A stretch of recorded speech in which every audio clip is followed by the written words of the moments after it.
ప్రపంచంలో ఉన్న వాళ్ళందరూ కూడా గుర్తించవలసిన, తెలుసుకోవలసినటువంటి కేసులు చాలా ఉన్నాయి. ప్రతి ఒక్కరు తెలుసుకోవాలి. ఈరోజు మీ ఊర్లో ఎంతమంది ఉన్నారో వాళ్ళందరి మీద కేసులు ఉన్నాయి. ఎందరి మీద? ఎవరు పెట్టిన కేసులు? ఎవరు పెట్టిన కేసులు? సాతాను పెట్టింది. ఎవరు చెప్పారమ్మా? అదే దీవించుగాక. సాతాను ఎక్కడ పెట్టింది కేసులు? దేవుని దగ్గరే పెట్టింది కేసులు. ప్రకటన గ్రంథం చూడండి ఒకసారి, 12వ అధ్యాయం 10వ వచనం.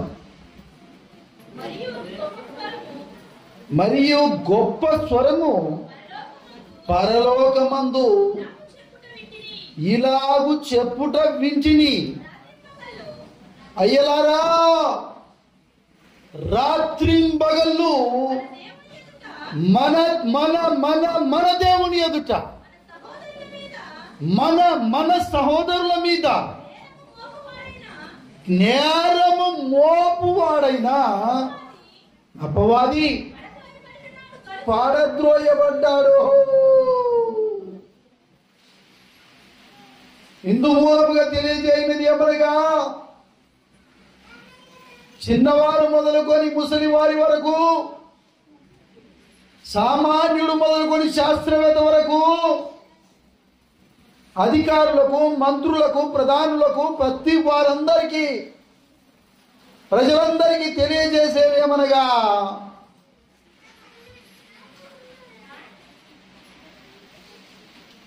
రాత్రింబగళ్ళు మన దేవుని ఎదుట, చదవండి మళ్ళా, రాత్రింబగళ్ళు మన దేవుని ఎదుట మన సహోదరుల మీద నేరము మోపువాడైన అపవాది పడద్రోయబడి ఉన్నాడు. పడద్రోయబడ్డది ఎవరు? వాడు చేస్తున్న పని ఏంటిది? కేసులు పెట్టడమే వాని పని. ఎక్కడ పెడుతున్నాడు కేసులు? దేవుని దగ్గర. ఇప్పుడు చెప్పండి, కేసులు లేని వాళ్ళు ఎవరైనా ఉన్నారా? అన్ని కేసుల్లో నుంచి మీరు తప్పించుకోవచ్చు, కానీ ఈ కేసులో నుంచి మీరు తప్పించుకోగలరా? మీరు చాలా జాగ్రత్తగా వినాలే. ఏమాత్రం అజాగ్రత్తగా వింటురా, ఇప్పుడే వాడు మీ మీద మరొక కేసు పెట్టేస్తాడు. ఇదిగో చూడండి, ప్రభువా, ప్రసంగి 5 మొదటి వచనం ప్రకారంగా దేవుని మందిరానికి వెళ్ళినప్పుడు ప్రవర్తన జాగ్రత్తగా చూసుకోమని ఉంది. కానీ దేవుని మందిరానికి వెళ్ళి ఒకడు కాలిట చాపుతాడు, ఒకరు ఇటు ముచ్చట్లు పెడతారు, ఒకరు అటు ముచ్చట్లు చెప్తారు, ఇష్టం వచ్చినట్టు కూర్చుంటున్నారు. ఎవరెవరున్నారు? అదిగో పలానోళ్ళు పలానోళ్ళు పలానోళ్ళు పలానోళ్ళు పలానోళ్ళు, అదో అమ్మాయి ఉంది, వాళ్ళందరూ ఉన్నారు. కేసు బుక్ అయిపోయింది. ఏం కాదులే అనుకుంటున్నారు మీరు. కానీ ముందుంది ముసుర్ల పండుగ. ముసుర్ల పండుగనా ముసళ్ళ పండుగనా? ఏం పండుగ కానీ అసలైంది ఉంది. మీ మీద కేసులు పెడుతున్నారు అక్కడ అంటే అర్థం చేసుకోవట్లేదు మీరు. ఎందుకు వస్తారు గుడికి? వచ్చిన వాళ్ళు అనవసరంగా ఇంకో ప్రమాదం ఎందుకు తెచ్చుకుంటారు? నీవు దేవుని మందిరానికి వెళ్ళినప్పుడు జాగ్రత్తగా చూసుకొని ప్రవర్తన అని చెప్పిండు ఎందుకు? చదవండి. బుద్ధిహీనులు అర్పించున్నట్లుగా, బుద్ధిహీనులు కూర్చున్నట్టుగా కూర్చోకుండా ఉండాలి, బలి మాట్లాడకుండా ఉండాలి. సమీపించి ఇలా శ్రద్ధగా వింటూ ఉండాలి దేవుని మాటలు. ఎవరి మాటలు? ఇవి నా మాటలు కావు. నేను కనీసం నా పేరే చెప్పలేదు మీకు. ఎందుకు చెప్పలేదు? నేను నా గురించి చెప్పుకోవడానికి రాలేదు, నన్ను పంపిన వాని గురించి చెప్పడానికి వచ్చాను. ఆయనను తెలుసుకోండి, ఆయన చేసే పనిని తెలుసుకోండి, మిమ్మల్ని మీరు తెలుసుకోండి, మీ ముందున్న సమస్యను తెలుసుకోండి, దాని నుంచి బయటపడండి. మత్తయి సువార్త 3వ అధ్యాయము బాప్తిసం ఇచ్చి యోహాను గారు తన యొద్దకు బాప్తిసం పొందడానికి వచ్చినటువంటి వాళ్ళతో ఏమంటున్నాడో దయచేసి చూడండి ప్రియులారా.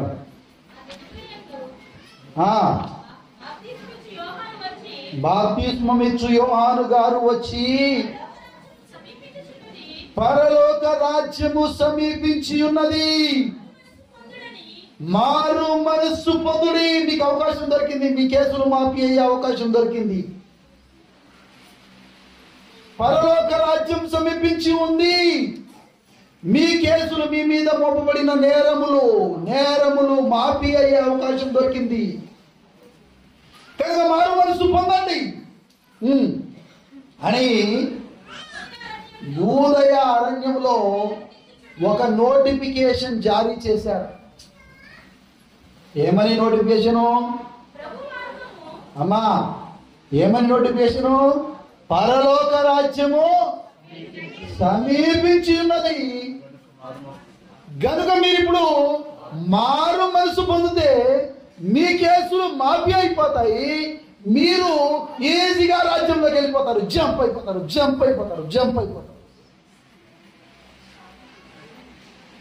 జంప్ కాలేదనుకో మీ కథ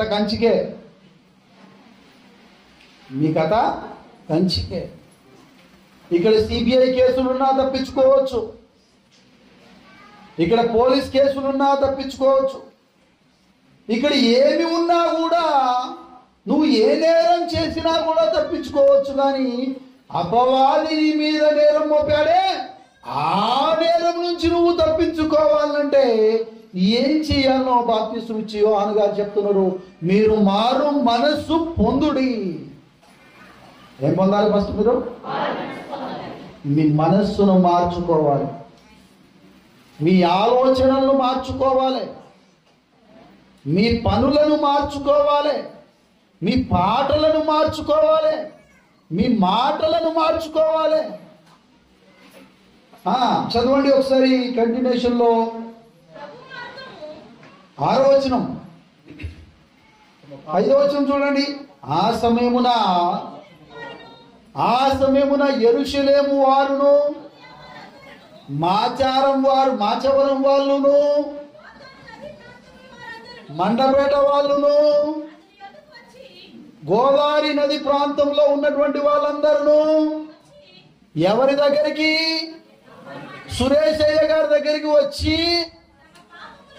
తమ పాపములు ఒప్పుకొనుచు. ఎక్కడ ఒప్పుకుంటున్నారు? మేము చేశాము నేరము, దొరికాము దయ్యానికి. మేము చేశాము నేరము, దొరికాము అపవాదికి. నేను ఎవరు చూస్తలేడు అనుకుంటున్నావు కావచ్చు, ఆడు మాత్రం చూస్తూనే ఉంటాడు. చేపిచ్చేది వాడే, చూసేది వాడే, నీ మీద చాడీలు అంటే నేరము మోపేది వాడే. కొంతమంది పోలీసులు ఉంటారు, దొంగతనానికి పంపించేది వాళ్ళే, దొంగిలించిన వస్తువును దొరకబట్టేది వాళ్ళే, దొంగిలించిన వస్తువులో కొంత దొంగతనం చేసేది వాళ్ళే, మధ్య బలి చేసేది దొంగను. సో ప్రియులారా, ఈ అపవాది కూడా వాని క్యారెక్టరే. అపవాది క్యారెక్టరే ఆ పోలీసుకి వచ్చింది. ఈ అపవాది క్యారెక్టరే ఎవరికి వచ్చింది? అలాంటి నీచులైనటువంటి పోలీసులకు వచ్చింది. కొందరు, అందరు కాదు. సో ఇక్కడ మనం గమనించాల్సిన విషయం ఏంటంటే, ఆ సమాచారం విన్నటువంటి వాళ్ళందరూ కూడా వచ్చి బాప్తిసం పొందుతున్నప్పుడు ఇది చూసినటువంటి ఈ పాస్టర్ గారు లేకపోతే ఈ యోహాను గారు, బాప్తిసం ఇచ్చు యోహాను గారు 6వ వచనము చూడండి.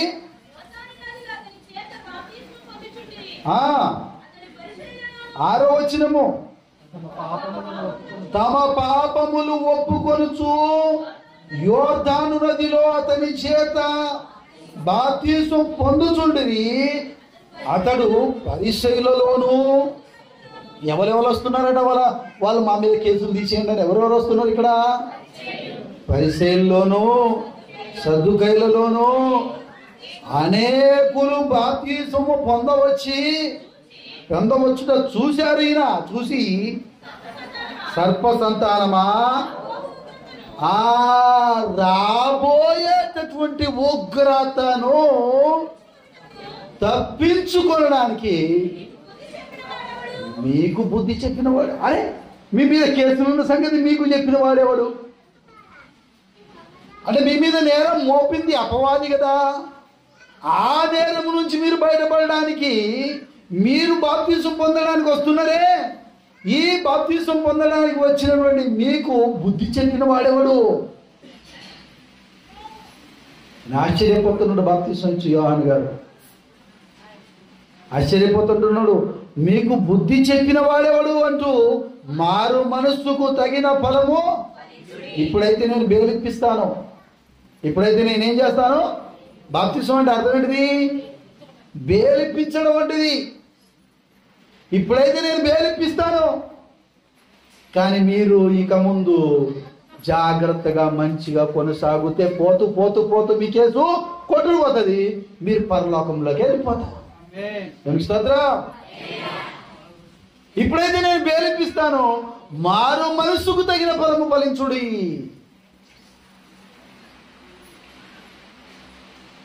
ఎందుకోసం చూడండి, చదవండి. 10వ వచనం చూడండి అమ్మా. ఇప్పుడే మీరు ఒకవేళ మారు మనసు పొందకపోతే, ఇప్పుడే గొడ్డలి చెట్ల వేరున ఉంది. చెట్టు మొదట్లో లేదు, మళ్ళా చెట్టు మొదలు వేరు, చెట్ల వేర్లలో ఎందుకు గొడ్డలు పెట్టాడు? వేరు కూడా మిగలకూడదు భూమిలో. ఏమొగడకూడదు? అసలు నీకు సంబంధించిన ఆనవాళ్ళనేదే లేకుండా చేసేయాడు. రూల్ ఆఫ్ గాడ్ ఇది. ఇది దేవుని యొక్క రూల్. చెట్ల మొదట్లో, చెట్ల వేరున, చెట్ల మొదట్లో కాదు, చెట్టు యొక్క వేరున గొడ్డలి పెట్టబడి ఉందంటే అది రూల్ ఆఫ్ గాడ్. ఎవరైతే తన మీద కేసు అపవాది పెట్టాడో ఆ కేసు నుంచి అతను బయటపడాలంటే మారు మనసు పొందాలి. మారు మనసు పొందలేదనుకో, అతని యొక్క చెట్ల వేరున గొడ్డలి మామూలుగా పెట్టలేదు, పదును పెట్టబడి ఉంది. మామూలుగా లేదా గొడ్డలి ఎలా ఉంది? పదును పెట్టబడి ఉంది. మంచి ఫలము, మంచి ఫలము, మంచి ఫలము ఫలింపై ప్రతి చెట్టు నరకబడి అగ్నిలో వేయబడుతుంది. అక్కడ అగ్ని ఆరదు, పురుగు చావదు. ఆరని అగ్నిలో యుగ యుగాలు కాలుతూనే ఉండాలి. అంత పెద్ద ఉగ్రతను తప్పించుకోవడానికి వీళ్ళు ఏం చేస్తున్నారు? బాప్తిసం పొందుతున్నారు. అంత పెద్ద ఉగ్రతను తప్పించుకోవడానికి వీళ్ళేం చేస్తున్నారు? మారు మనసు పొందుతున్నారు. అంత పెద్ద కేసులను మాఫీ చేసుకోవడానికి, కొట్టేయించుకోవడానికి ఏం చేస్తున్నారు? పాస్టర్ గారి దగ్గరికి వస్తున్నారు. పాస్టర్ అంటే ఎవరు ఇక్కడ? బాప్తిసం ఇచ్చు యోహాను గారు. నా మీద ఏం కేసులు లేవు అనేటోళ్ళు కూడా ఉంటారు. యోహాను స్వార్త, యోహాను పత్రిక, మొదటి యోహాను పత్రిక 1వ అధ్యాయము. మీరు బాగా ఉన్నారులేండి, నా మీద కేసులే లేవు అని చెప్పేటోళ్ళు ఉంటారు ప్రియులారా. వాళ్ళ గురించి కూడా ఏం చెప్తున్నాడో దయచేసి చూడండి. 1వ అధ్యాయము 7వ వచనం నుండి చదువమ్మా.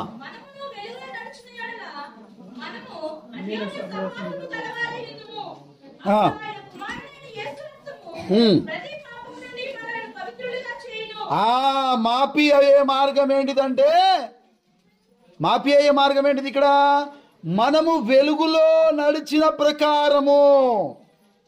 ఇక్కడ చూడండి, అయితే ఆయన వెలుగులోనున్న ప్రకారము మనమును వెలుగులో నడిచినట్లయితే, వెలుగులో నడిస్తే మనము వెలుగులో నడవడం అంటే ఏంటిది? వాయిదాలకు వెళ్ళడం. ఒకసారి కేసు అయిపోతే ఏం చేయాలి చెప్పండి? కేసు బుక్ అయితే ఎక్కడికి వెళ్ళాలి? రోజు వాయిదా జడ్జి గారి దగ్గరికి వెళ్ళి చేతులు కట్టుకొని హాజరు పలికి రావడం. నెలకొకసారో వారానికి ఒకసారో పిలుస్తూ ఉంటాడు. ఇదే వారం వారం వచ్చి చర్చికి రావడం అంటే ఇది వాయిదే, గుర్తుపెట్టుకోండి. మళ్ళా చూడండి, మళ్ళా చదవమ్మా. అయితే ఆయన వెలుగులోనున్న ప్రకారము మనమును వెలుగులో నడిచిన ఎడల మనము అన్యోన్య సహవాసము గలవారమై ఉందుము.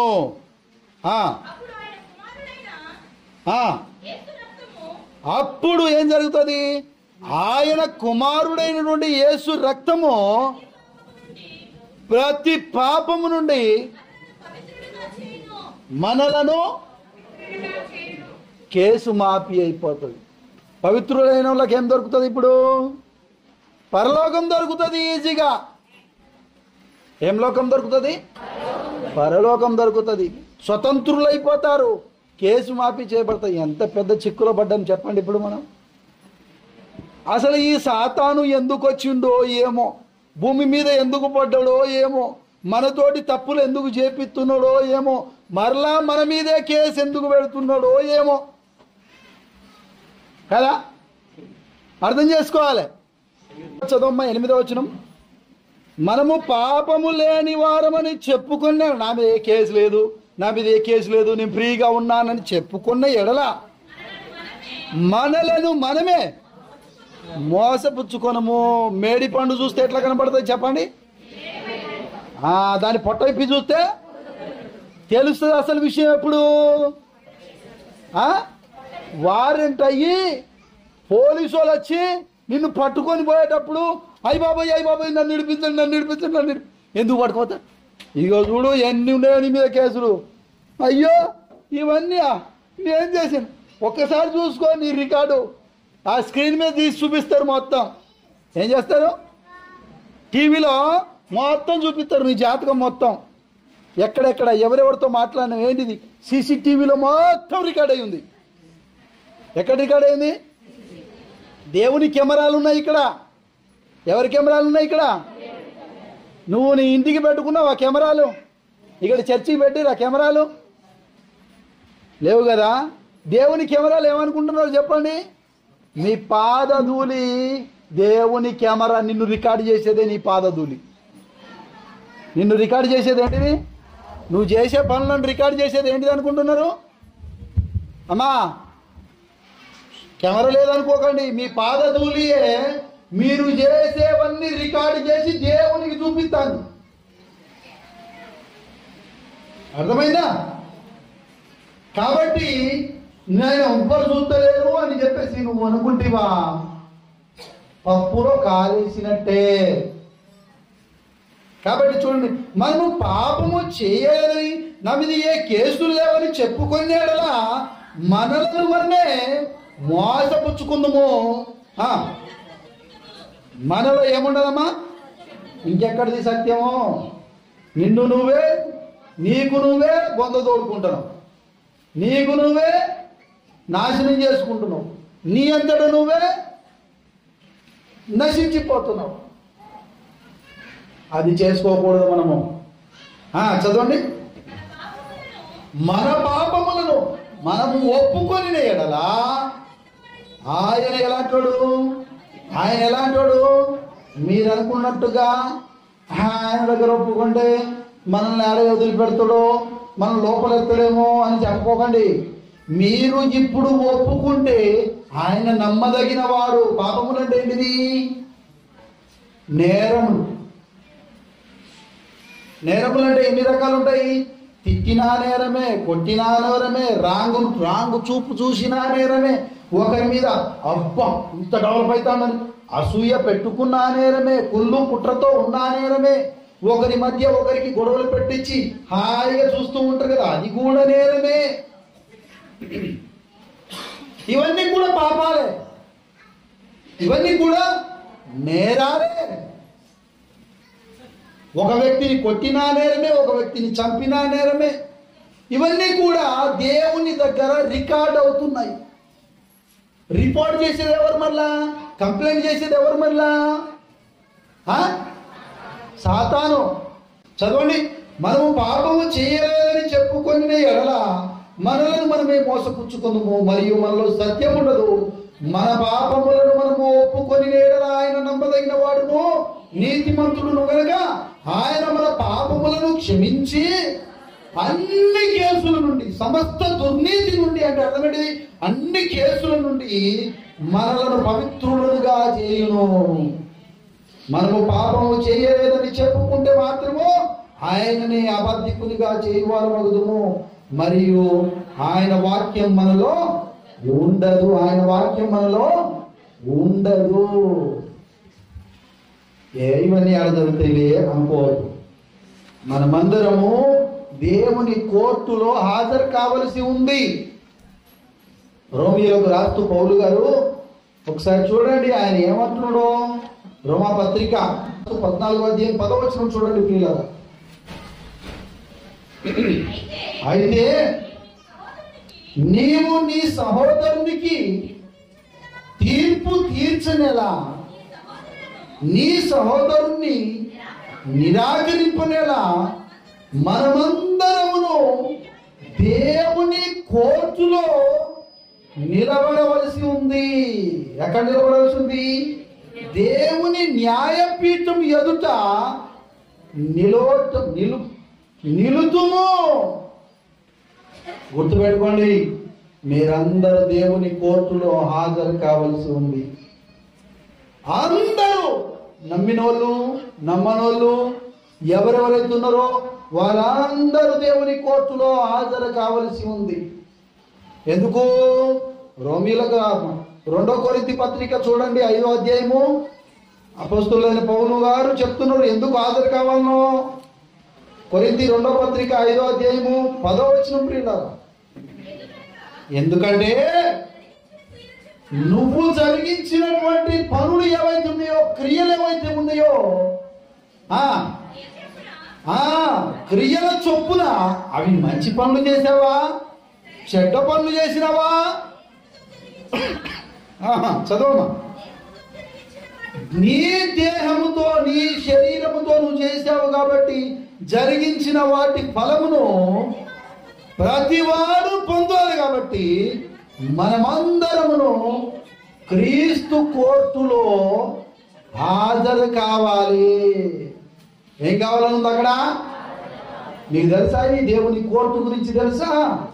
లోక సంబంధమైన కోర్టులే తెలియదు. ఏం తెలియదు మీకు? లోక సంబంధమైన కోర్టులే తెలుసు. నీకు దేవుని కోర్టు ఎక్కడ తెలుస్తుంది? నీ ముఖానికి నా ముఖానికి నాకు తెలుసులే, మీకు తెలియదు. కానీ ఒక రోజు ఉంది, అప్పుడు తెలుస్తుంది. అదే ఇప్పుడు తెలపడానికి నన్ను పంపించాడు. మీ అందరూ దేవుని కోర్టులో హాజరు కావలసి ఉంది. గొడ్డలి చెట్ల వేరున ఉంది. మంచి ఫలాలు ఫలించకపోయినా, మారు మనసు పొందకపోయినా డేంజర్. ఎవరు తప్పించుకోలేరు, ఎవరు ఎస్కేప్ కాలేరు. నేను ఎస్కేప్ అవుతా అనుకుంటే నువ్వు పొరపాటు.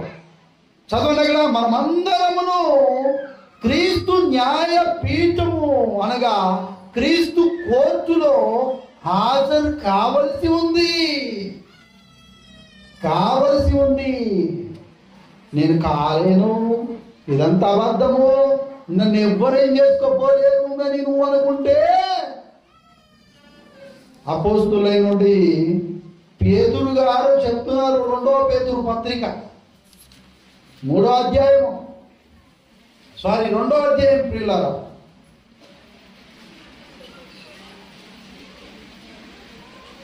2వ వచనము.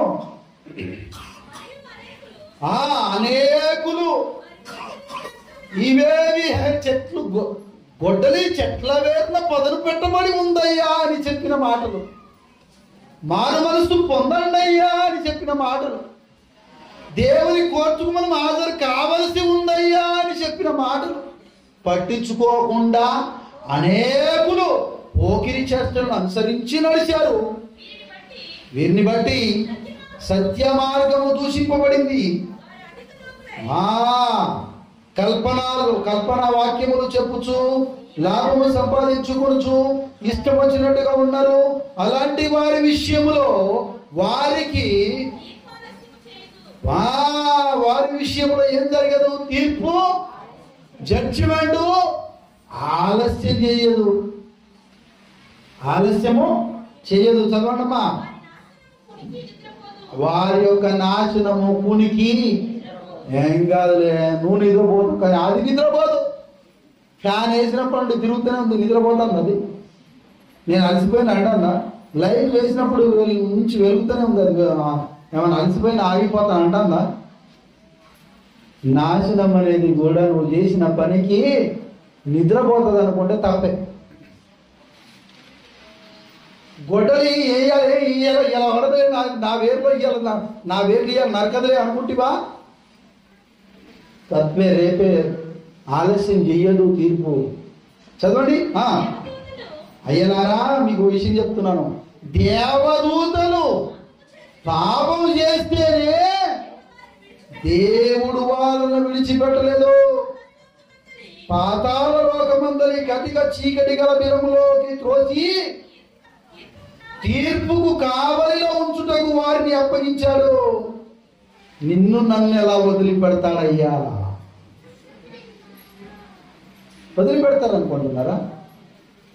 వదిలిపెట్టడు.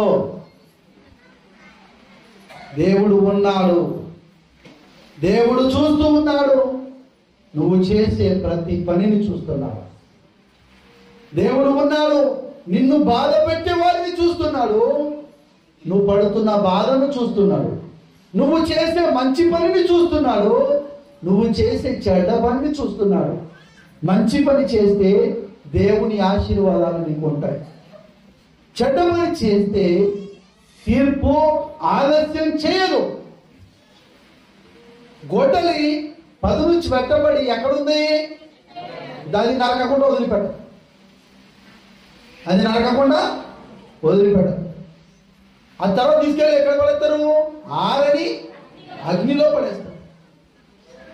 సో ఆ పరిస్థితి మనకు రాకుండా ఉండాలి. చూడండి, పూర్వకాలమందున్న, చదవండి మా కంటిన్యూషన్లో, మరియు ఆయన పూర్వకాలమందున్న లోకమును విడిచిపెట్టక భక్తిహీనుల సమూహం మీదికి జల ప్రళయాన్ని రప్పించినప్పుడు అక్కడ మంచి పనులు చేసింది ఎవరు? నీతిని ప్రకటించింది ఎవరు? ఆ నోహవును రక్షించాడు. తనకు తోడుగా ఉన్నటువంటి 7గురిని కాపాడాడు. చర్చికి వచ్చిన వాళ్ళను, మారు మనసు పొందిన వాళ్ళను కాపాడాడు. ప్రార్థన చేసిన లోతు కుటుంబాన్ని కాపాడాడు. ఎవరైతే వినలేదో వాళ్ళందరినీ కూడా వేర్లతో సాధించబడింది. ఏమన్నా వేర్లు ఏమన్నా మిగిలినాయా? మీరు గుర్తుపెట్టుకోండి. ఒక్కసారి చూడండి వెనక్కి తిరిగి. పూర్వకాలం రాజులు విన్నాం కదా. ఆ రాజుల వారసులు ఎవరైనా ఉన్నారా ఇప్పుడు ఎవరైనా? మా తాత రాజండి, మా తాత చాణక్యుడు, లేకపోతే మా ముత్తాత ఫలానాయన, లేకపోతే అది ఇది. ఏరియాలో ఉన్నటువంటి రాజుల గురించి మీరు కథలు చదివారు కదా, పుస్తకాలు. వాళ్ళ మనవళ్ళు కానీ, మనవరాళ్ళు కానీ, వాళ్ళ మునిమనవళ్ళు కానీ, వాళ్ళ మునిమనులు ఇంకెవరైనా ఉన్నారా చూద్దామంటే ఎడిపోయారు. వాళ్ళు చేసిన పనికి గొడ్డలి ఊరుకోలేదు.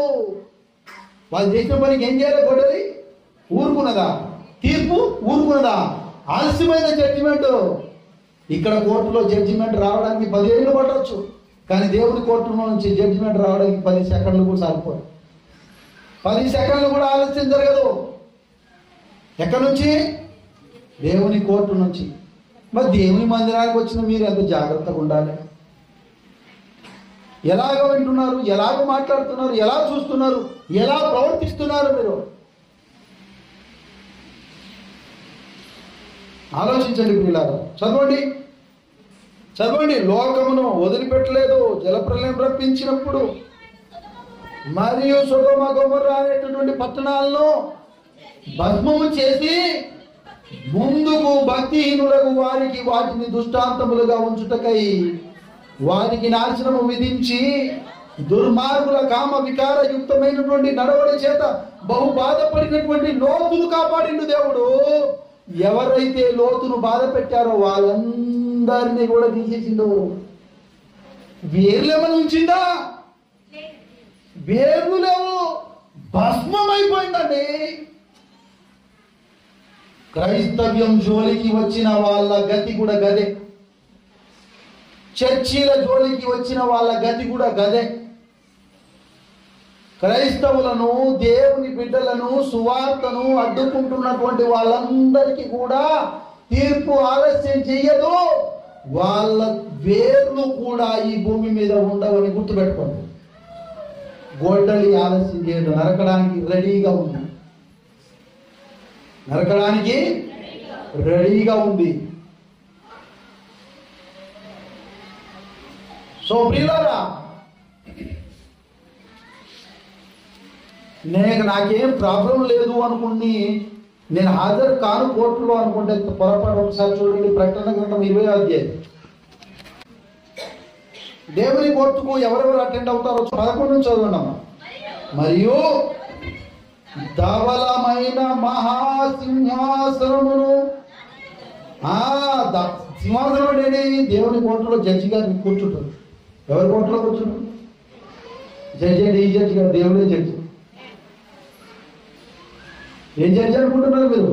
లోకపరమైన జడ్జి కాదు. దేవుని కోర్టులో దేవుడే జడ్జి.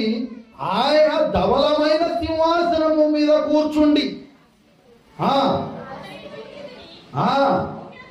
భూమి ఆకాశములు, ఆయన ఎప్పుడైతే అక్కడ కూర్చున్నాడో భూమి ఆకాశాలు ఆయన సముఖము నుండి హైబాబాద్ వచ్చేసినప్పుడు జడ్జి గారు ఆయన ఇమీడియట్లీ అంత దూరాన పారిపోయాడు. మీరు కోర్టుకు వెళ్ళి చూడండి, పోలీసు వాళ్ళు అక్కడ నిలబడరు, చాలా దూరం నిలబడరు. జడ్జి ఇక్కడ ఉన్నాడు కదా, మనకి అక్కడ ఎందుకు నిలబడాలి? ఇక్కడ వచ్చి నిలబడవచ్చు కదా, పోనీ జడ్జి పక్కనకి నిలబడవచ్చు కదా. రూల్స్ ఒప్పుకోవు. ఏం ఒప్పుకోదు? రూల్స్ ఒప్పుకోవు. దేవుడు జడ్జి అయినప్పుడు భూమి ఆకాశాలు పోలీసు వాళ్ళు లాంటి వాళ్ళు ఎక్కడున్నారు? పారిపోయారు. వాటికి దేవుని కోర్టులో నిలబడడం కాదు, బయట నిలబడతారు. ఎక్కడ నిలబడతారు? ఎవరు నిలబడతారు బయట? భూమి ఆకాశాలు బయట ఎందుకున్నాయి? దేవుని కోర్టులో ఎందుకు లేవు? దేవుని కోర్టులో ఎవరున్నారు? లాయర్లు ఉన్నారు. లాయర్లు ఎవరు అనుకుంటున్నారు? యోహాను పత్రిక, మొదటి యోహాను పత్రిక 1వ అధ్యాయం చూడండి, 2వ అధ్యాయం చూడండి. మొదటి వచనము, చిన్నపిల్లలారా, నా చిన్న పిల్లలారా అన్నాడు యోహాను గారు. చూడండి ఎంత మంచి మాటలు ఉన్నాడు. నా చిన్న పిల్లలారా, మీరు నేరం చేయొద్దు, నేరం చేస్తీరా బుక్ అయిపోతారు. పాపం అంటే అర్థమేంటిది? పాపం అంటే అర్థమేంటిది? నేరం. అర్థమైందా? మీరు నేరం చేయొద్దు, నేరం చేస్తే నేరం మోపేవాడు ఉన్నాడు కాబట్టి మీ మీద కేసు కాకుండా ఉండాలంటే ఏం చేయాలి? మీరు పాపం చేయకూడదై ఈ సంగతులు మీకు రాయిస్తున్నాను. ఒకవేళ ఎవరి మీదైనా కేసు ఉంటే, ఎవరైనా పాపం చేస్తే నీతిమంతుడైనటువంటి యేసుక్రీస్తు అనే న్యాయవాది, ఉత్తరవాది అంటే అర్థం ఏంటిది? లాయర్ మనకున్నాడు. ఉత్తరవాది అంటే అర్థం ఏంటిది? నీతిమంతుడైనటువంటి లాయర్ ఉన్నాడు. ఈ లోకంలో లాయర్లు చాలా మంది ఉన్నారు. అందరూ కూడా పైసలు ఇస్తేనే పని చెప్తామంటారు. కానీ ఈ లాయరు తన స్వయంగా రక్తం కార్చి తన క్లయింట్ను కాపాడుకుంటాడు. ఎప్పటి కంటే మేము పంచాం. ఈ లాయర్ ఎలాంటి వాడు అనుకుంటున్నారు? స్వయంగా తన రక్తం కార్చి తనే ఫీజు కట్టేస్తాడు, కోర్టు ఫీజు. ఏ ఫీజు? డబ్బులతో కాదు, రక్తం అనే ఫీజును కట్టి. ఏ ఫీజు? రక్తం అనే ఫీజును కట్టి నిన్ను విడిపిస్తాడు. ఉత్తరవాది మనకున్నాడు. మనము ఆయనే మన పాపములకు, ఆయనే మన ఫీజులు కట్టేస్తాడు. చదవండి అమ్మా.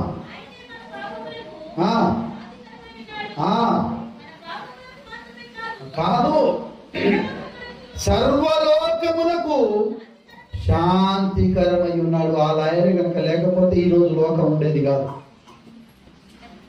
ఆ లాయర్ కనుక లేకపోతే ఈరోజు లోకం ఎందుకు ఉండేది కాదు? విడిపించేటోడు ఎవరు లేరు, అందరూ నేరస్తులే. రోమపత్రిక 3వ అధ్యాయం 10వ వచనం చూడండి. ఇందుని గురించి వ్రాయబడినది ఏమనగా, నీతిమంతుడు లేడు. 19వ వచనం చూడండి. అలాగే ఏమందుము, మేము వారికంటే శ్రేష్ఠులమా తక్కువ వారమా? ఎంత మాత్రం కాదు. యూదులేమి గ్రీస్ దేశస్తులేమి అందరూ పాపమునకు లోనై ఉన్నారు అని దోషారోపణ చార్జ్షీట్ వేయబడ్డది మీ మీద. దోషారోపణ అంటే అర్థం ఏంటిది? మీ మీద ఆల్రెడీ ఫైల్ చేసేసారు, అక్కడ బుక్ అయిపోయింది, సీసీ నంబర్ కూడా అయిపోయింది. కాబట్టి ఇందును గురించి రాయబడింది, నీతిమంతుడు లేడు, ఒక్కడును లేడు, గ్రహించువాడెవడును లేడు, దేవుని వెతుకువాడు లేడు, అందరూ త్రోవ తప్పి ఏకంగా పనికి మాలిన వారైరి, మేలు చేయవాడు లేడు, ఒక్కడైనను లేడు. వారి గొంతుగా తెచ్చిన సమాధి తమ నాలుకతో మోసం చేస్తారు. వారి పెదవుల కింద సర్ప విషమాది, వారి నోటి నిండా శపించుటయు పగయు ఉన్నవి, రక్తం చిందించుటకు వారి పాదములు పరుగెత్తుచున్నవి. నాశనమును కష్టమును వారి మార్గంలో ఉన్నవి, శాంతి మార్గం వారి ఎదురు. వారి కన్నులు ఎదుట దేవుని భయము లేదు.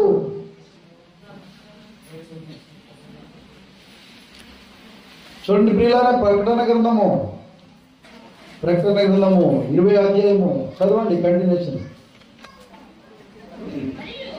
మరియు గొప్పవారేమి కొద్దివారేమి మృతులైన వారందరూ,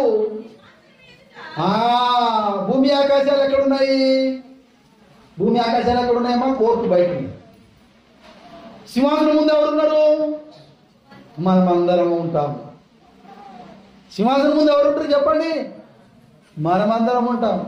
మన పక్షాన్ని వాదించేది ఎవరు? యేసు ప్రభు వారు. ఎవరితో వాదిస్తారు? కేసు పెట్టేది ఎవరు? అపవాది.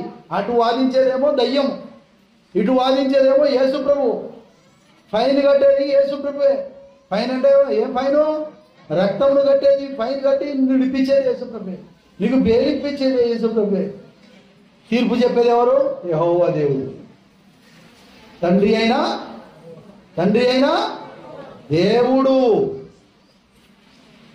చదవండి ప్రియులారా, మన గొప్పవారేమి, గొప్పవారు అంటే పెద్ద పెద్ద పేరు ప్రఖ్యాతలు కాల్సిన వాళ్ళు ఉన్నారు కదా లోకంలో, వాళ్ళందరూ కూడా కొద్దివారంటే మైనార్టీ అని మెజారిటీ అని లేదు ఇక్కడ. మైనార్టీ వాళ్ళు అటెండ్ అవుతారు, మెజారిటీ వాళ్ళు అటెండ్ అవుతారు, మృతులైన వాళ్ళందరూ కూడా అటెండ్ అవుతారు. ఆ సింహాసనం ఎదుట నిలువబడి ఉండుట చూసి తిని అప్పుడు ఏమి ఇప్పబడ్డాయి చెప్పండి? గ్రంథములు, లా బుక్స్. కోర్టుల్లో ఏం చూస్తారు మనము? లా బుక్స్ ఉంటాయి, తెలుసా నీకు? ఆ బుక్కుల్లో చూసి ఫలానా బుక్కులో ఫలానా సెక్షన్లో ఫలానా చాప్టర్లో ఇది ఉంది, యువర్ ఆనర్ అని వాళ్ళు చెప్తారు. మేలాడ్ నేను చెప్తాను, నేను కోర్టుకి వెళ్తా కదా, నేను చెప్తా కదండి. నేను కేసు విషయం వచ్చింది అనుకోండి, నేను చెప్తాను. రీసెంట్గా ఒక అడాప్షన్ మెయింటెనెన్స్ యాక్ట్, ఒకరు చిన్న పిల్లలను దత్తత తీసుకున్నారు. ఏం చేశారు? దత్తత తీసుకున్నారు. దీనికి సిడబ్ల్యూసి అనే ఒక చైల్డ్ వెల్ఫేర్ వాళ్ళు, ఈ బిడ్డను నువ్వు దత్తత తీసుకోవాలన్నా, ఆయన నీకు దత్తత ఇవ్వాలన్నా మా పర్మిషన్ ఉండాలి అని సిడబ్ల్యూసి వాళ్ళు, అంటే చైల్డ్ వెల్ఫేర్ వాళ్ళు అడ్డుపడ్డారు. ఇప్పుడు ఈ కేసులో వీళ్ళిద్దరి మధ్యలో గొడవలు అవుతున్నాయి. దత్తత ఇచ్చిన వాళ్ళకు, దత్తత తీసుకున్న వాళ్ళకు, వీళ్ళిద్దరితో గొడవ పడేది ఎవరు? చైల్డ్ వెల్ఫేర్ వాళ్ళు. మా పర్మిషన్ లేకుండా మీరు ఎట్లా చెప్తారు? ఇప్పుడు దీన్ని ఏం చేయాలి? ఏది కరెక్ట్ అని చెప్పాలి. చెప్పేది ఎవరు? మళ్ళా ఇది కరెక్ట్ ఇది రాంగ్ అని చెప్పాలంటే ఎవరు చెప్పాలి? జడ్జి గారు చెప్పాలి. మరి జడ్జి గారి దగ్గరికి ఎవరు తీసుకెళ్ళాలి? లాయర్ తీసుకెళ్ళాలి. సో నేను ఆ కేసును టేకప్ చేసి జడ్జి గారికి చెప్పాను, అయ్యా వీళ్ళు ఏదైతే దత్తత తీసుకున్నారో అది న్యాయబద్ధమైందే. Hindu maintenance and adoption act, Hindu adoption maintenance act ప్రకారంగా వాళ్ళు దత్తత తీసుకున్నది న్యాయబద్ధమైందే. వీళ్ళే ఈ చైల్డ్ వెల్ఫేర్ వాళ్ళే కావలసుకొని వాళ్ళు వేధిస్తున్నారు అని చెప్పి నేను చెప్పిన. మరి వాళ్ళకున్న పవర్ ఏంటిది అని వాళ్ళని అడిగింది. మాకున్న పవరు జువెనల్ జస్టిస్ యాక్ట్ అని వాళ్ళ బుక్లో తీసుకొచ్చి వాళ్ళు చూపించారు. నేను ఒక బుక్ చూపించాను, అందులో సెక్షన్ 16 అని చెప్పాను. వాళ్ళు కూడా ఒక బుక్ తీసుకొచ్చారు, ఇందులో మాకున్నటువంటి పవర్స్ ఇవి అని చెప్పి వాళ్ళు తీసుకొచ్చి చూపించారు. వాళ్ళు తీసిన దాంట్లో నేను ఇంకో పాయింట్ తీశాను. సెక్షన్ 56 క్లాస్ 3 ప్రకారంగా ఈ బుక్లో ఉన్నది రైట్ అని వాళ్ళే చెప్తున్నారు. మెలాడ్ కాబట్టి నా వాళ్ళను వదిలిపెట్టండి, నా వాళ్ళ జోలికి రాకుండా వాళ్ళని ఆపండి అని చెప్పేసి ఆర్డర్ ఇవ్వండి అని చెప్పినప్పుడు జడ్జి గారు మీరు ఆ బాబు జోలికి కానీ వాళ్ళ జోలికి కానీ వెళ్ళొద్దు అని చెప్పి ఆర్డర్ ఇచ్చారా? విన్నాను. గ్రంథములు కూడా పరలోకంలో విప్పబడతాయి. గ్రంథములు కూడా పరలోకంలో. ఏంటి ఆ గ్రంథములు? ఇక్కడంటే జువెనల్ జస్టిస్ యాక్ట్ అనుకున్నాము, ఇక్కడ హిందూ అడాప్షన్ మెయింటెనెన్స్ యాక్ట్ అనుకున్నాము, ఒక కేసులో పరిశీలించడానికి. మరి పరలోకంలో ఈ గ్రంథాలు అక్కడ చెప్తాయా? అక్కడ ఉన్న గ్రంథాలు ఏంటి? జీవ గ్రంథము, ఇంకా వేరొక గ్రంథం అంటే అదేంటి మరి? ఈ బైబిల్లో ఉన్న 66 పుస్తకాలే విప్పబడతాయి. వేరే కేసులు మీకు వేరే గ్రంథాల్లో తీసుకొచ్చి మీకు చెప్పడు దేవుడు. నీకు ఏదైతే ఈ చేతిలో ఇచ్చాడో దీని ప్రకారంగా తీర్పు ఉంటుంది. గ్రంథాలంటే ఏమనుకుంటున్నారు? ఇప్పుడు మాకు మాట చెప్తా. మరియమ్మ అనేట ఆమె చనిపోయింది, దేవుని కోర్టులో నిలబడ్డది. దేవుడు అడిగాడు, అమ్మా చూడమ్మా, బైబిల్లో ఉన్న ఏ వాక్యం ప్రకారంగా నీకు పరలోకం ఇచ్చానో చెప్పమ్మా అన్నాడు ఆయన. ఏమన్నాడు? బైబిల్లో ఉన్న ఏ వాక్యం ప్రకారంగా నీకు పరలోకం ఇచ్చానో, నువ్వు పరలోకం పొందడానికి అర్హురాలు నాకు చెప్పు అన్నాడు. బా, మంచి అవకాశం కదా. మిమ్మల్ని కూడా ఈ మాట్లాడుతూ మీరేం చెప్తారు? ఏ వాక్య ప్రకారంగా పరలోకం ఇవ్వాలి చెప్పండి. మీరు పరలోకం ఇవ్వాలని వచ్చింది కదా. మీరు పరలోకం మిమ్మల్ని పంపడానికి ఏ వాక్యం ప్రకారంగా పరలోకం పంపాలో చెప్పండి అన్నప్పుడు మరి ఏమన్నది? ప్రభువా, భార్యాభర్తలు ఇద్దరు కూడా ఏక శరీరమై ఉందురు అన్నారు. నేను పెళ్లి కానంత వరకు ప్రార్థన చేశాను, సువార్తకి వెళ్ళాను, ప్రార్థన చేశాను, ఉపవాసాలు ఉన్నాను, సంపాదించిందంతా కూడా ఇచ్చాను, ₹1 కూడా నేను ఉంచుకోలేదు. రాత్రి అనక పగలనక సువార్తకు, బైబిల్కు, అన్నిటికీ ఉన్నాను. చాలా ఆసక్తిగా ఉన్నాను. ఇది చూసిన మా సురేష్ అయ్య గారు ఏం చేసిందంటే, మంచి విశ్వాసురాలు, మంచి దైవజనుని, లేకపోతే మంచి బిడ్డ, మంచి విశ్వాసం చూసి పెళ్లి చేయాలనుకున్నారు. మా అయ్యగారు పెళ్లి చేసేసారు. పెళ్లి చేసినప్పుడు మా అయ్యగారు చెప్పారు, ఈ రోజు నుంచి భార్యాభర్తలు ఏక శరీరం అని ప్రకటిస్తున్నాను, వీరిద్దరిని భార్యాభర్తలుగా ప్రకటిస్తున్నాను.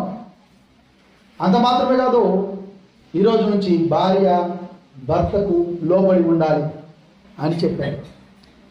కాబట్టి నేను మా మ్యారేజ్ తర్వాత నా భర్తకు లోబడి ఆయన ఏం చెప్తే అదే మాట ప్రకారంగా జీవించాను. కాబట్టి నాకు పరలోకం వచ్చేసేయి అన్నాడు. ఏ వాక్య ప్రకారంగా? భార్య భర్తకు లోబడి ఉండాలి అని మీరు చెప్పారు కదా. మీరంటే మీరు కాదు, సురేష్ అయ్య గారు ఆ రోజు పెళ్ళప్పుడు చెప్పారు కదా. ఆ రోజు నుంచి నా భర్త ఏదైతే చెప్పాడో అదే మాట ప్రకారంగా నేను లోబడి ఉన్నాను. కాబట్టి నాకు పరలోకం ఇచ్చేయని మరియమ్మ గారు వాదిస్తున్నారు. మీ భర్త పెళ్లి తర్వాత ఏం చెప్పాడు? ప్రార్థన చేయొద్దన్నాడు. చేసావా? చేయలేదు. ఇంకా ఏం చెప్పాడు? చర్చికి వెళ్ళొద్దన్నాడు. ఇంకేం చేయమన్నాడు? బైబిల్ చదవద్దన్నాడు. ఇంకేం చేయమన్నాడు? నీకు ఇష్టం వచ్చినట్టు ఉండమన్నాడు. ఇంకేమన్నాడు? ఏమన్నాడు? ఏమేం చేయొద్దన్నాడు? బైబిల్ చదవద్దన్నాడు, ప్రార్థన చేయొద్దన్నాడు, వాక్యం చదవద్దన్నాడు, సువార్తకి వెళ్ళొద్దన్నాడు, కానుకలు ఇవ్వద్దన్నాడు. ఓకేనా? అన్నీ చేయొద్దన్నాడు కదా. చేయొద్దన్నప్పుడు నువ్వు చేసావా? ఆయన ఏం చెప్పాడో కదా చేశానయ్యా. ఆయన ఏం చేశాడు, ఏం చెప్పాడు? చర్చికి వెళ్ళొద్దనగానే ఆగిపోయావు, ప్రార్థన చేయొద్దనగానే ఆగిపోయావు, వాక్యం చదవద్దనగానే ఆగిపోయావు, స్వార్థకి వెళ్ళొద్దంటే ఆగిపోయావు. అన్నీ చేయొద్దన్న పనులు చేయొద్దన్న పనులు చేయకుంటున్నావు, కానీ చేయమన్న పనులు నువ్వు చేయవు. ఆమె పరలోకం పంపాలన్నా నరకాన్ని పంపాలన్నా? మరి ఇది కూడా చెప్తారు మీరు. పరలోకాన్ని పంపాలన్నా నరకాన్ని పంపాలన్నా? పరలోకానికి పంపాలి. ఎందుకు? భర్త మాటకు లోబడి ఉన్నదా లేదా? యేసు ప్రభు ఏ వాక్య ప్రకారంగా పరలోకం ఇవ్వాలన్నప్పుడు ఏం చెప్పింది ఆమె? భర్త మాటకు లోబడి ఉండమన్నారు కాబట్టి, ఆ వాక్య ప్రకారంగా నేను లోబడి ఉన్నాను కాబట్టి నాకు పరలోకం ఇచ్చేయి అని చెప్పేసి అడుగుతుంది. కాబట్టి పరలోకం ఇచ్చారు కదా, ఇచ్చాను వద్దా?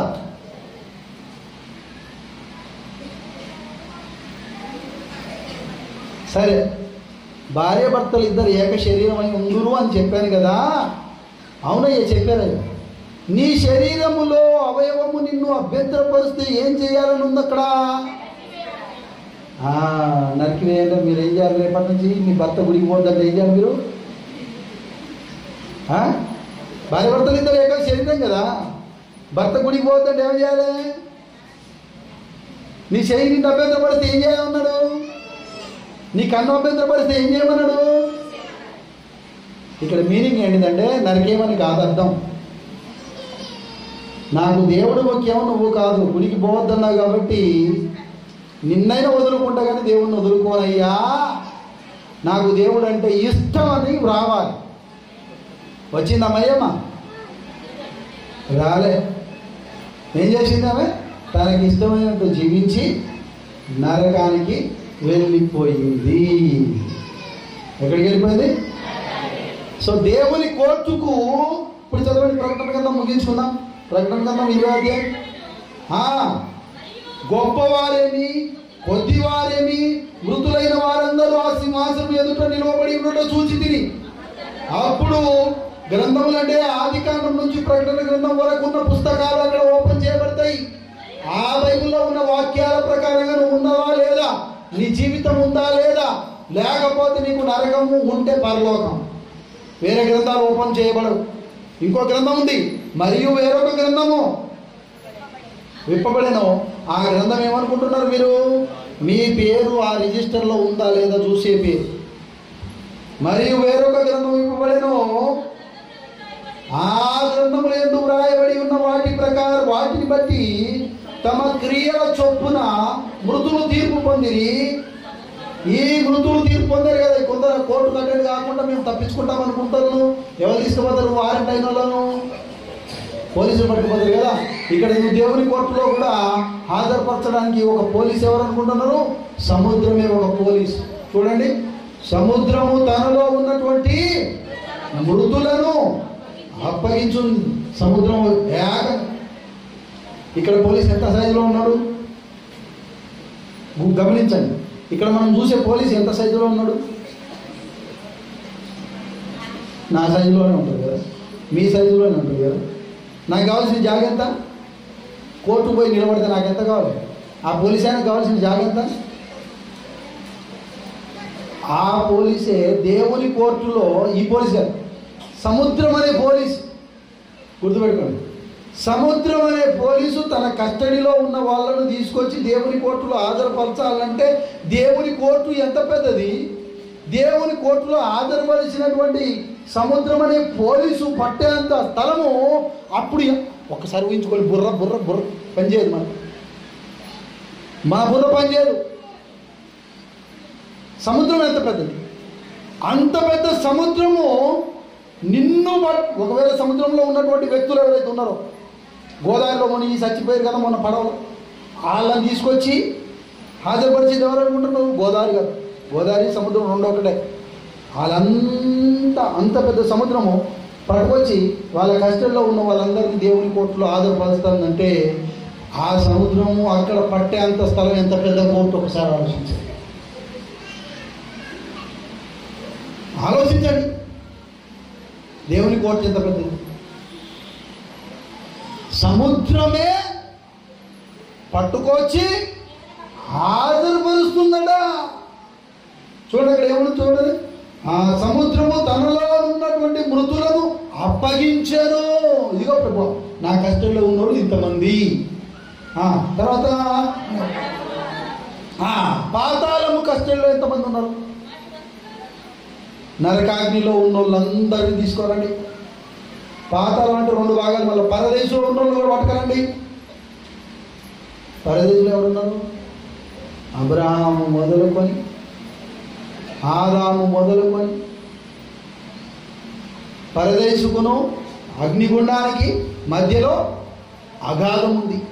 అగాధం అవతల ఉన్నవాళ్ళు, అగాధం యువతలో ఉన్నవాళ్ళు, వీళ్ళందరూ కూడా హాజరు కావాలి. ఈ పరదేశంలో ఉన్న వాళ్ళు కొందరు తీర్పు తీర్చడానికి 24 సింహాసనాలు వేయబడతాయి. ఎన్ని కోర్టులు? మెయిన్ కోర్టు ఇది. చీఫ్ జడ్జి ఈయన.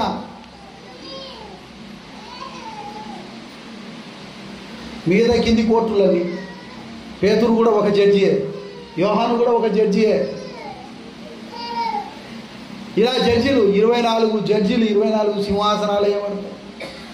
ఆయా కోర్టుల్లో వాళ్ళు కూడా జడ్జిమెంట్లు ఇస్తూ ఉంటారు. పెద్ద పెద్ద కేసులు ఈయన టేకప్ చేస్తూ ఉంటారు. వాళ్ళు ఇచ్చే తీర్పులు రాగానే మళ్ళీ ఇక్కడ దాకా రావు, అప్పీల్ లేవు అక్కడ. అయ్యి బాబోయ్, అవి ఊహించుకుంటేనే బుర్రపాడవుతుంది. నా మెదడుకి ఎక్కట్లేదు, మీకు ఎక్కడెక్కతో చెప్పండి. పాతాళమును వాటిలోనున్న మృతులను అప్పగించారు. వాళ్ళు కూడా తీసుకొచ్చి దేవుని కోర్టులో హాజరుపరుస్తున్నారట. వారిలో ప్రతి వాడు తన క్రియల చొప్పున తీర్పు పొందెను. జీతం తీసుకోవాలి, కూలీ తీసుకోవాలి, మనకున్న డబ్బులు తీసుకోవాలి, మన బ్యాంక్ అకౌంట్లో ఎంత దాచిపెట్టినమో అది తీసుకోవాలి. యేసు ప్రభు మత్తయి సువార్త 6వ అధ్యాయంలో చెప్పాడు కదా, భూమి మీద మీకోసం ధనం దాచుకోకండి, అక్కడ దొంగలు వస్తారు, ఆదాని లాంటి వాళ్ళు ఎత్తుకోపోతారు, అంబానీ లాంటి వాళ్ళు ఎత్తుకోపోతారు, నీరో మోడీ ఎత్తుకోపోతాడు, ఇంకో ఎవడో ఎత్తుకోపోతాడు. పోస్ట్ ఆఫీస్లో దాచిన డబ్బులు ఎవరికి ఇచ్చారు తెలుసా? ఆదానికి ఇచ్చారు తెలుసా? ఆదాని దొంగలు ఎత్తుకోపోతారు. ఎల్ఐసీలు దాచిన డబ్బులు కూడా ఎత్తుకుపోయిండు. అందుకని యేసుప్రభు ముందే చెప్పాడు 2000 సంవత్సరాల క్రితం, పరలోకం అనే బ్యాంకులో దాచిపెట్టుకోండి అంటే మీరు ఎక్కడ దాచిపెట్టారు? పోస్ట్ ఆఫీసులో దాచిపెట్టానన్నావు, ఎస్బీఐ బ్యాంకులో దాచిపెట్టానన్నావు, కెనరా బ్యాంకులో దాచిపెట్టానన్నావు. మరి పరలోకం అనే బ్యాంకులో దాచిపెట్టలే.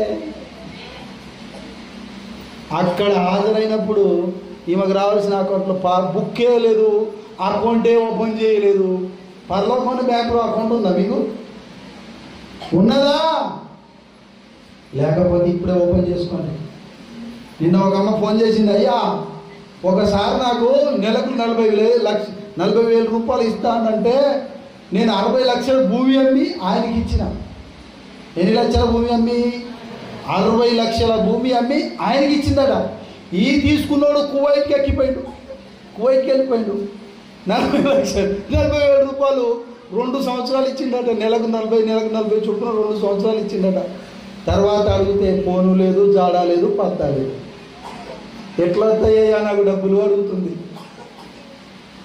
నిన్న ఇంకో ఆయన వచ్చిండు, ఒకరు కలిసి నువ్వు డబ్బులు కట్టిస్తే నీకు నేను ఇంత రివార్డ్ ఇస్తా అని. కానీ ఆయన మాటలకు నమ్మి ఈయన డబ్బులని ఆయన ఒక లింక్ పంపించాడు. ఇగో ఈ లింకులో అకౌంట్ చేసి డబ్బులు పంపించాడు. ఈ లింక్ పంపడం, ఆ డబ్బులు అందులో ఆన్లైన్లో పంపడం, ఈయన ఫోన్లోనే పంపడం, ఫోన్లోనే చూడటం, ఫోన్లోనే ఈయనకు డబ్బులు తిరిగి రావడం. అబ్బాయి ఇదేదో బాగుంది, బాగా సంపాదించుకోవచ్చు అనుకున్నారు. కానీ సుమారు 1,50,00,000 రూపాయలు పోగానే ఆయన దుకాణం మొదలుపెట్టేసాడు. ఫోన్ పైన తెత్తలే, లింక్ వస్తలే, ఎవరితలే. ఇక మనోని కోసం పోలీసులు పట్టుకోపోయి పోలీస్ స్టేషన్లో లోపలేసి 3-4 రోజుల నుంచి మొత్తుకుంటారు. వాళ్ళ భార్య పిల్లలు నా దగ్గర రాత్రి 10 గంటలకు వచ్చారు. వాళ్ళతో మాట్లాడి సరే జరిగిందో తప్పు, ఇక్కడ మోసపోతున్నారు. పరలోకముల బ్యాంకులో ఎత్తలేరు ఈ దరిద్రులు. ఏ బ్యాంకులో ఎత్తలేరు? యేసు ప్రభు ఎంత చక్కగా చెప్పాడు, మీ ధనము భూమి మీద కూర్చుకోకండి, బ్యాంకులో దాచిపెట్టుకోకండి, పరలోకమైన బ్యాంకులో దాచిపెట్టుకోండి అని చెప్తే ఇంటారా? దేవుని గుడికి వచ్చి 5 రూపాయలు కానికెత్తారు, రూపాయలు కానికెత్తారు. అసలు ఎందుకు వేయాలంటారు? ఎందుకురా తగలబడ్డారు మీరు? ఒక రోజు అక్కడ అటెండ్గా అయ్యి అక్కడ పోయి అప్పుడు బీదోడికి ఎందుకు ఉండాలి పరలోకంలో చెప్పు మీరు? రాజశేఖర రెడ్డి ఎన్ని కోట్ల ఆశపడు, మరి ఇప్పుడు ఆయన ఎక్కడ ఉన్నాడో ఏమో తెలియదు. ఒకవేళ పరలోకంలో ఉన్నాడు, ఆయన అంత బీదోడు ఇంకోటి ఎవరైనా ఉంటారు అక్కడ? ఎందుకు బీదోడు అయిపోయిందంటే ఏ రోజు దేవునికి చర్చిలు కట్టించింది కదా, అవి లెక్కలోకి రావు. పేద విధవరాలు ఇచ్చినట్టు ఇచ్చేసేయాలి. ఇచ్చేటప్పుడు ఎక్కడ దాచిపెట్టుకుంటూ ఎట్లా ఎట్లా ఎట్లా ఇవ్వాలి దేవునికి? నేను పరలోకం అని అయ్యా నా అకౌంట్లో డబ్బులు వేసుకున్నాను, రసీదు తీసుకోవాలి. రసీదు అంటే మళ్ళీ ఇక్కడ వచ్చి సంఘ పెద్దలతో రసీదు తీసుకోవడం అవసరం లేదు. దేవదూతలు మీకు రసీదు ఇస్తారు. ఎవరు ఇస్తారు మీకు? మీకు దేవుడే రసీదు ఇస్తాడు. కానీ మీరు ఇచ్చేది ఏ కొలతతో నువ్వు కొలుస్తావో ఆ కొలతతోనే నీకు కొలవబడుతుంది. మీరేం చేస్తున్నారు? స్వార్థకి ఇస్తున్నారా? సేవకి ఇస్తున్నారా? మీ డబ్బులు ఖర్చు పెడుతున్నారా? మీ డబ్బులు ఖర్చు పెట్టుకొని మీటింగ్లు పెడుతున్నారా? మహాసభలు పెట్టించారా? కనీసం మీ ఇళ్ళలో గృహకూడికలు పెట్టించారా మీ ముఖానికి? నేర్చుకోండి. దేవుని మాట ఎలాంటి తెలుసా? గద్దించడం, బుద్ధి చెప్పడం, సరిచేయడం దేవుని మా పని, దైవజనుడి పని. అందుకే నేను వచ్చినప్పటి మిమ్మల్ని సీరియస్గానే వార్నింగ్ ఇస్తున్నా. పొగడట్లే, జోకులు ఎత్తలేను. జోకులు ఎత్తానా? ఎక్కడైనా జోకులు వేసి వచ్చిందా నా మాటలో? ఆడు జోకులు ఎత్తాడంటే నిన్ను నరకాన్ని పంపుతాడు, ఆడు పొగుడుతాడంటే నిన్ను నరకాన్ని పంపుతాడు. దయచేసి గుర్తుపెట్టుకోండి, జోకులకు అలవాటు కాకండి. కల్పనా కథల వైపు మీ యొక్క మనసును తిప్పకండి. చూడండి, ప్రకటన కంటిన్యూషన్. తమ క్రియల చొప్పున తీర్పు పొందిరి. మరణమును తన మరణమును మృతుల లోకమును అగ్నిగుండంలో పడవేయబడిను. ఈ అగ్నిగుండము రెండవ మరణం. ఇక్కడ 2 మరణాలు ఉన్నాయి. మొదటి మరణం ఏంటిది? శారీరకంగా ఇక్కడ చచ్చిపోతే. శారీరకంగా అంటే పాపం విషయంలో నువ్వు చచ్చిపోవాలి. అదే బాప్తిస్మం వలన చనిపోవాలి. ఎట్లా చనిపోవాలి? నీళ్ళల్లో మునగడం వల్ల చనిపోయినట్టు, తిరిగి లేవడం వల్ల బ్రతికినట్టు. ఇలా బాప్తిస్మం వల్ల చనిపోయినటువంటి వారి మీదకి రెండవ మరణం ఉండదు. ఈ రెండవ మరణం ఉండదు. రెండవ మరణం ఎవరికి? ఇక్కడ బాప్తిస్మం తీసుకోలేదు అంటే ఇక్కడ చచ్చిండు ఆత్మీయంగా, అక్కడ కూడా చచ్చిపోయిండు నరకంలో. చూడండి, మృతులను మరణమును మృతుల లోకమును అగ్నిగుండంలో పడవేయబడను. ఈ అగ్నిగుండమే రెండవ మరణము. ఇప్పుడు చదవండి, లాస్ట్ వచ్చేమో ఎవరి పేరైనను ఏ గ్రంథమందు? జీవ గ్రంథమందు వ్రాయబడినట్టు కనబడకపోతే వాడు వానికి రెండవ మరణం వస్తుంది. వాడు ఈ అగ్నిగుండంలో వేయబడతాడు. గుర్తుపెట్టుకోండి, పోలీస్ స్టేషన్లో FIRలో మీ పేరుంటే పోలీసు వాళ్ళు తీసుకెళ్ళి జైల్లో పెడతారా? కానీ దేవుని యొక్క జీవ గ్రంథంలో మీ పేరు లేకపోతే అగ్నిగుండంలో తీసుకెళ్ళిపోతారు. ఇది చూడండి, దీనికి దాని విరుద్ధం చూడండి, ఒకదానికోటి డిఫరెన్స్ చూడండి, తేడా చూసుకోండి. పోలీస్ స్టేషన్ FIRలో పేరుంటే తీసుకెళ్ళి ఎక్కడెత్తారు? అదే దేవుని కోర్టులో జీవ గ్రంథంలో మీ పేరుంటే ఎక్కడేస్తారు?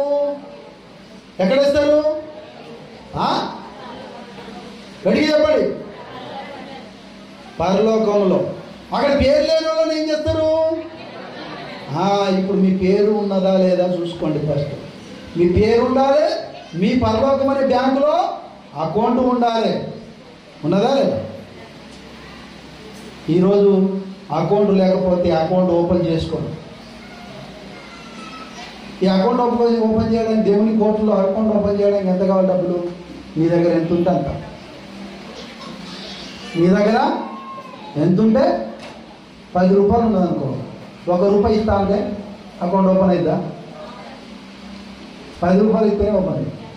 మరి నా దగ్గర ఏం లేదు కదా, అదే వద్దు. నీ దగ్గర ఏముంది మైనస్ పాయింట్, అదే వద్దు. నీ గురించి నువ్వు ఆలోచించొద్దు.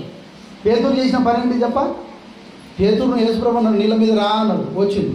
వస్తూ అప్ప నేను ఎటు నిలబడ్డా అని అటు చూసుకుంటూ కింద చూస్తాడు. తన గురించి తాను ఆలోచించుకోవడం మొదలుపెట్టిండు. అప్పుడు పొందడం మొదలుపెట్టిండు. నీ గురించి నువ్వు ఆలోచించదు. పేద విధవరాలు ఏం చేసింది? తన దగ్గర ఉన్న 2 కాసులు తీసుకుపోయి గల్లపెట్టలు వేసింది. ఆ సంఘ పెద్దలు దొంగలు వాళ్ళు తినేస్తారు, నువ్వు ఎట్లా వేస్తావు అని యేసు చెప్పలే. ఈమె మీ అందరికంటే ఎక్కువ వేసింది అన్నాడు. నువ్వు దేవుని పరిచర్యకి ఇచ్చేటప్పుడు దేవుని సేవకని ఇవ్వు. ఆయన మంచోడా చెడ్డోడా దేవుడు వాణ్ణి లెక్క అడుగుతాడు, వాణ్ణి తాట తీస్తాడు. అర్థమైందా? కానీ నువ్వు కొంచెం కొంత ఎలా ఉండాలి? కుదించి కొలవాలి, తక్కువ లేకుండా చూడాలి, నిండుగా కొలవాలి, హృదయము శుద్ధిగా కొలవాలి, యథార్థంగా మనము నడుచుకోవాలి. ఈరోజు మనం విన్నటువంటి మాటలు ఒక్కసారి గుర్తు తీసుకుందాం. నంబర్ వన్ మన మీద కేసు పెట్టేది ఎవడు? ఎక్కడ పెడుతున్నాడు రేటు? ఈ కేసుల నుంచి బయటపడాలంటే ఏం చేయాలి మనము? మొట్టమొదట మారు మనస్సు పొందాలి. మారు మనసు అందరూ చెప్పండి. ఏం చేయాలి మనము? మారు మనసు పొందాలి. మనం ఎవరి దగ్గరికి రావాలి? మన లాయర్ దగ్గరికి రావాలి. మన లాయర్ ఎవరు? యేసు ప్రభు. ఎవరు మన లాయరు? ఆయనకు మనం చెప్పుకోవాలి. మనము వెలుగులో నడచాలి. ఎట్లా నడవాలి? మనము క్రమం తప్పగా రావాలి, క్రమం తప్పగా వాయిదాలకు అటెండ్ కావాలి. వాయిదా అంటే ఏంటిది? ఇదే జడ్జి, ఇదే కోర్టు, ఇక్కడే దేవుడు ఉన్నాడని మీరు వాయిదాకు రావాలి. వచ్చి మన పాపములను ఒప్పుకొని వాటిని విడిచిపెట్టి, పాపములు అంటే ఏంటిది? నేరములు. వాటిని ఒప్పుకొని ఉండకపోవచ్చు, కానీ దేవుని కోర్టులో అందరి మీద ఆ కేసు నుంచి బయటపడడం ముఖ్యం. రాబోయే ఉగ్రతను తప్పించుకోవాలి. దేన్ని తప్పించుకోవాలి? దేన్ని తప్పించుకోవాలి చెప్పండి? అందరూ చెప్పండి. వెనక ఉగ్రతను తప్పించుకోవాలి. ఉగ్రత ఎటువంటిది? ఎక్కడుంది? తీర్పు, జడ్జిమెంట్ లేట్ అవుతుందా? గొడ్డలు ఎక్కడుంది? పాత రాజులను గుర్తుపెట్టుకోండి, పాతకాలం జలప్రలయాన్ని గుర్తుపెట్టుకోండి. వాళ్ళలో ఎవరైనా వేర్లేమని ఉన్నాయా? వాళ్ళ వేర్లేమని ఉన్నాయా? ఈరోజు మతోన్మాదులు కానీ క్రైస్తవుల జోలికి వచ్చిన వాళ్ళు కానీ వేర్లు ఉండవని గుర్తుపెట్టుకోండి. బైబిల్ జోలికి వచ్చిన, క్రైస్తవుల జోలికి వచ్చిన, ప్రార్థన కట్టుకున్నా, పాస్టర్ను బాధపెట్టినా, నిన్ను బాధపెట్టినా దేవుడు మాత్రం ఊరుకోడు. గొడ్డలి ఎక్కడుంది? ఎలా ఉంది? గొడ్డలి పదును పెట్టబడి ఉంది. మనమందరం ఎక్కడ హాజరు కావాల్సింది? తీర్పులు ఎలా జరుగుతాయి మన మీద? తీర్పు దేని ప్రకారం జరుగుతుంది? ఈ గ్రంథం ప్రకారం. ఎవరి పేరు ఉన్న వాళ్ళు చేరుకుపోతారు, నరకానికి పోతారు. రైట్. పేర్లు లేని వాళ్ళు పోతారు. పేర్లు ఉన్న వాళ్ళు ఎక్కడ పోతారు? పరలోకానికి వెళ్ళిపోతారు. పోలీస్ స్టేషన్లో పేర్లు ఉన్న వాళ్ళు ఎక్కడికి పోతారు? జైలుకు పోతారు. లేని వాళ్ళు ఎక్కడ ఉంటారు? ఇక్కడ తిరుగుతారు. దానికి తేడా కోసం మీకు చెప్తున్నా. దేవుని కోర్టులో పోలీసు ఎవరు? సముద్రము. దేవుని కోర్టులో ఇంకో పోలీసు ఎవరు? సముద్రం ఒకరు. ఇంకోలు ఎవరు? పాతాళము. ఇంకోలు ఎవరు? మరణము. మరణం పాతాళం అని ఉంటుంది, 2 ఉంటాయి. యాక్సిడెంట్లో చచ్చిన వాళ్ళు, సాధారణంగా చచ్చిన వాళ్ళు, మరణం అనేది ఒకటి ఉంది. మరణం వారిని వెంబడించాను. నేరస్తులందరినీ ఎవరు వెంబడిస్తారా? మరణం. ముందు మరణం పోతా అంటే పాతాళం అంటే సంచి పట్టుకొని పోతారు. ముందేమో మరణం పోతాడ, పాతాళం ఏం చేస్తుంది? సంచి పట్టుకుని అక్కడ యాక్సిడెంట్ అయ్యా, ఎంతమంది వచ్చి బుట్టలు వేసుకుందా, సంచి వేసుకుంది. పాతాళం ఏం చేసుకుంటే? సంచిలో వేసుకుంది. మరణం వారిని మింగాను, సంచి వేసుకున్నది ఎవరు? పాతాళం. కనుక పాతాళమును మరణమును ఈ 2 అటెండ్ అయ్యి దేవుని కోర్టులో హాజరుపరిచిరు సచిన వాళ్ళందరినీ. ఏంటండి? ఏ కోర్టులో చెప్తారండి ఈ మాటలు? ఏ బడిలో చెప్తారండి ఈ మాటలు? ఎంత రూపాయలు పెడితే దొరుకుతాయండి మాటలు? పరలోకమైన బ్యాంకు తెలుసండి, ఆంధ్ర బ్యాంకు తెలుసు, స్టేట్ బ్యాంకు తెలుసు, కెనరా బ్యాంకు తెలుసు, ఇంకేం బ్యాంకులు ఏదేదో దిక్కుమాల బ్యాంకులన్నీ తెలుసు, కానీ పరలోకం బ్యాంకు తెలియకపోయే. ఆ రోజు 10 రూపాయలు ఆడ వేసుకుంటే ఈరోజు వచ్చి తీసుకునేదాన్ని కదా అని అక్కడ పోయి బాధపడడం కంటే ఇక్కడే మన డబ్బును జమ చేసుకుందాం. పరలోకమనే బ్యాంకులో మీ డబ్బును జమ చేసుకోండి, ధీమాగా ఉండండి. ఎల్ఐసిలో జమ చేస్తే దొంగలు ఎత్తుకుపోతారు. మీరు చచ్చిన తర్వాత మీ పిల్లలకి ఇస్తారో లేదో తెలియదు. ఒకసారి ఒక పాస్టర్ గారు ఎల్ఐసి కట్టుకున్నాడట. ఏం కట్టుకున్నాడు? పాపం చచ్చిపోయింది. ఏదో కారణంగా వస్తుందని వాళ్ళ భార్య తిరిగింది నా దగ్గరకు వచ్చింది. ఆ కేసు సార్ ఏంది ఈమెకి ఎందుకు ఇయ్యరు మీరు అని నేను అడిగిన, వాదించిన కన్జ్యూమర్ కోర్టులో వేసి. అక్కడ ఏం తీర్పిచ్చింది తెలుసా? ఈయన పాలసీ చేయకముందు ఈయనకి ఏముంది తెలుసా? బ్రెయిన్ ట్యూమర్ ఉంది. ఏం ట్యూమర్ ఉంది? బ్రెయిన్ ట్యూమర్ అనే రోగం ఉంది ఈ పాస్టర్కు. ఏం ట్యూమరు? బ్రెయిన్ ట్యూమర్ అనే రోగం ఉంది. ఆ రోగాన్ని దాచిపెట్టి మనోడు పాలసీ కట్టుకున్నాడు, డబ్బులు దాచిపెట్టిండు. కాబట్టి as per condition, LIC condition ప్రకారం ఏంటి తెలుసా?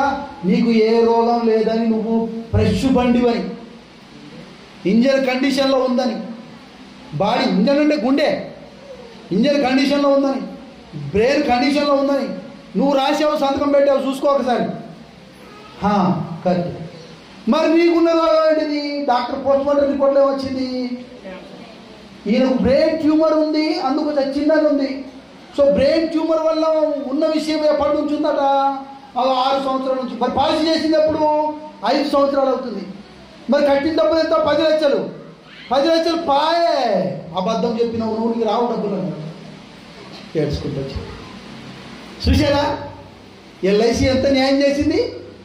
అదే పరలోకమైన బ్యాంకులో వేస్తే నీకు బ్రెయిన్ ట్యూమర్ ఉన్నా, నీకు క్యాన్సర్ ఉన్నా, నీకు హెచ్ఐవి ఉన్నా, నీకు ఏ రోగం ఉన్నా పరలోకమైన బ్యాంకులో విడిపించుకునేవాడివా కాదా? పొరపాటు చేయకుండా.